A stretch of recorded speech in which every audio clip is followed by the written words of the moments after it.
Hi everyone, we've recently introduced our Rackspace drivers, so I just wanted to show you how easy it is to reprovision a machine from Amazon EC2 to Rackspace using ComodIT.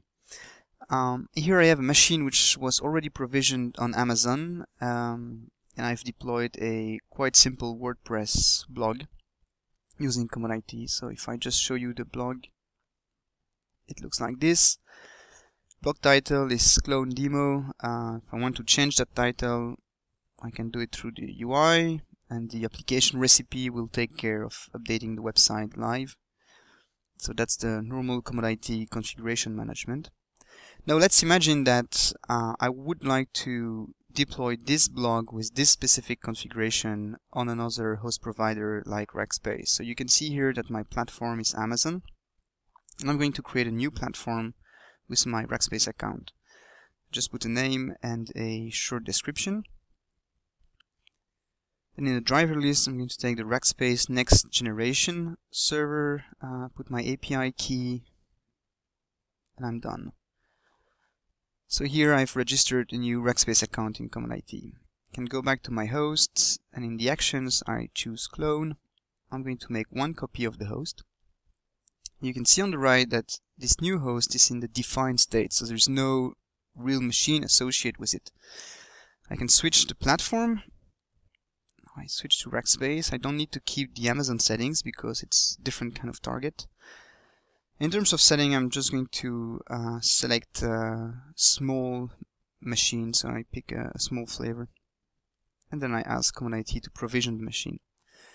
So now ComodIT will ask Rackspace to create a new machine, and we'll start the installation process. And you can see here that my server is currently building on the Rackspace front, and in particular you can see the system image is a ComodIT bootstrap image, and that's the trick we're going to use to actually perform a kickstart based installation. So now my server is running on the Rackspace side.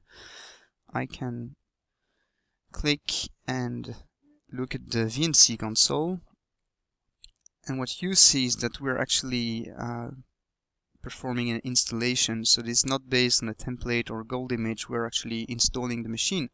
And because we are reusing exactly the same kickstart and installation data that we used to provision the machine on Amazon, it means we will really get the exact same configuration and setup here on Rackspace than we had on Amazon.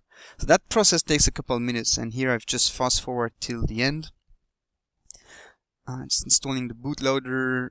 It will perform the post-install scripts to set up the machine as required. So that's where ComodIT will prepare different configuration. When the machine is ready, it will simply reboot. And when I click refresh in the user interface, I will see green bullet telling me that the machine is live and connected to ComodIT. So now I can actually go in the details, and here I see the public hostname of the machine is available. And as expected, we should have our little blog.